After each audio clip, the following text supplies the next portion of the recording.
What is up, guys? It is the Sound Alchemist, and today we are back doing the 40 facts on the Warhammer 40K universe. Today we are continuing the psychic disciplines of this world as we dive into yet another Imperial Space Marine discipline.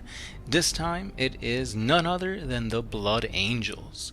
Now, if you guys know about the Blood Angels, you do know that almost everything that they have to do about themselves is either about blood or about angels, and their psychic discipline continues that subject, and that subject being blood.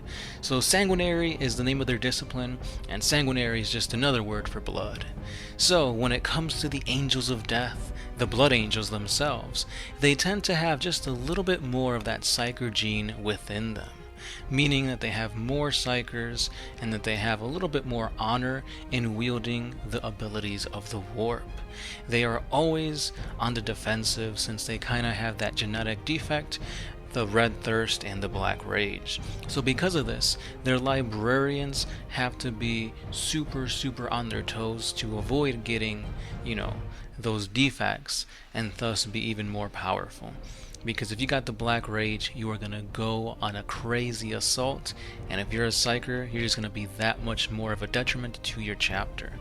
However, because of this, they tend to value their Psykers, so they have tons more librarians in their ranks that are in dreadnoughts. So yes, librarian dreadnoughts are a thing, and they are scary. An armored body can surely turn the tide of war, especially when that dreadnought can conjure up golden barriers and literally boil the blood of their enemies. So I've split up the psychic abilities into 3 factions, the first one being defensive abilities, then power-ups, and then offensive abilities. So let's begin with the defensive abilities of the Sanguinary discipline. Shackle Soul. By reaching into the minds of the enemy, this librarian can crush all hope, leaving his enemy in despair with literally no will to battle. This is pretty powerful because if you can basically make your enemies just be like, nah, there's no point in living, there's no point in fighting, you've already won the battle. Take their will to live and you've won already. Next ability is called Transfixing Gaze. The librarian's eyes begin to glow like blazing fireballs, sending fear into your enemies and engulfing their resolve to fight. This is pretty similar to the Shackle Soul, except this time you're scaring the enemy instead of literally ripping the will from them. So not as awesome, but still a pretty good ability that, could save you here and there. And finally, we come to my favorite ability for the defensive abilities, the Shield of Sanguinis. With a mere thought, the librarian wills a powerful, shimmering golden barrier into existence. This barrier is capable of protecting not only the librarian, but his battle brothers from incoming fire and other psychic attacks. This is a powerful ability that is essentially a wall of empiric warp energy made manifest. It's a really awesome idea, and it's just cool. You can't go wrong by making this awesome shield. But that is just defensive capabilities. Next up, we have the super powerful power-ups for the Sanguinary discipline, beginning with the Might of Heroes. Might of Heroes is an ability that allows the librarian to increase his strength and speed to the maximum. He basically draws forth all the powers of the warp into himself, and he becomes literally a beast on the battlefield. Or I guess in this case, they become kind of like a vampire. Because Blood Angels, they're pretty close to vampires. Next up, we have Quickening. Now this is pretty much the same thing as Might of Heroes, except all that power goes directly to their speed. So the librarian can boost either his own or his allies' speed in battle, making their reflexes that much more potent to reaction. The next warp ability is Unleash Rage.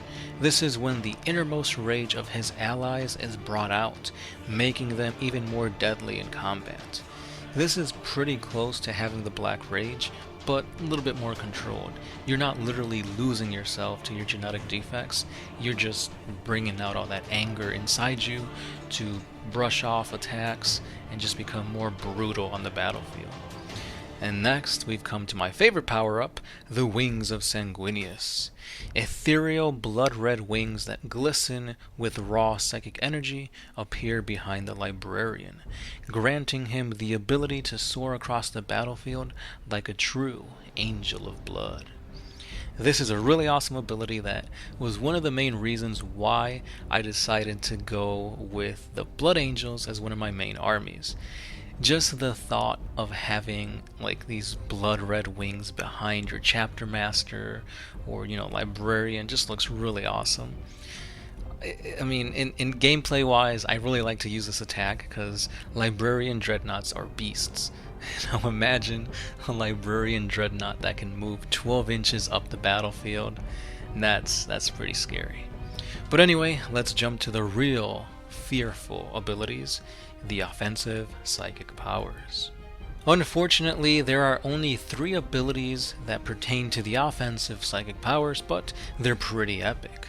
The first one being Blood Boil. This is when the very blood within an enemy heats up so much so that eventually it literally explodes from within that enemy's body, causing blood to escape from their orifices and their pores. Now this is a pretty gruesome ability, something you would expect from Chaos, but of course not. It has to do with blood, so let's give it to the Blood Angels. A really brutal attack that's just going to leave the enemy, crying blood, basically. However, it only gets better from there. The next ability is known as the Sanguine Sword. This is when the librarian's force weapon becomes infused with their inner rage, making their weapon glow crimson red. It's basically a power-up for your weapon. If you're an awesome swordsman, if you're really good with weapons, this ability will be really good. However, if you've only got ranged attacks, you're not going to benefit much from this. But we come to my final offensive ability for the Blood Angels, and that is one of my favorites, the Blood Lance. The librarian summons forth a mighty blood-red lance from the Imperium. Filled with hatred, this lance literally skewers all enemies in its path, leaving none alive. Now think of this as like a mighty weapon that can just demolish the enemy. Essentially, it is a bigger version of Yondu's little arrow from the Guardians of the Galaxy. Just think of it that way, and that's pretty badass. Except instead of whistling, basically it just listens to the thoughts of their master, that being the librarian. So all in all, that's when this video comes to an end. We've got, I believe, like 10 psychic abilities for the Blood Angels, and they're all pretty badass. So in your opinion, let me know what was your favorite. Do you like the Wings of Sanguinius? Do you like the Sanguine Sword? Or maybe you're more of a Transfixing Gaze kind of type of guy. Let me know which was your favorite down below, and also let me know what other psychic discipline you want me to cover. I have been noticing that one of you guys keeps on commenting the Tempestus discipline for the Space Wolves, so for sure I'll get working on that. But I also want to know, like, what other Xenos psychic powers do you want me to cover? Maybe the Gene Stealer cults, or perhaps something else. Let me know. Also, don't forget, guys, we do have a Patreon page. Simple $1 a month helps us give you guys more epic videos and giveaways. And on top of that, we got a Facebook page where we post our projects that we're working on. For example, I try to post updates on my Celestial Sons and my Infernal Sons army. So if you guys want to know how that's going, check it out. And yeah, it's pretty much all I've got to talk about in this video. Hit us up on our social media links. If not, just like this video, comment down below, and I'll see you tomorrow. This is the Sound Alchemist, part of One Mind Syndicate, and I'll catch you then.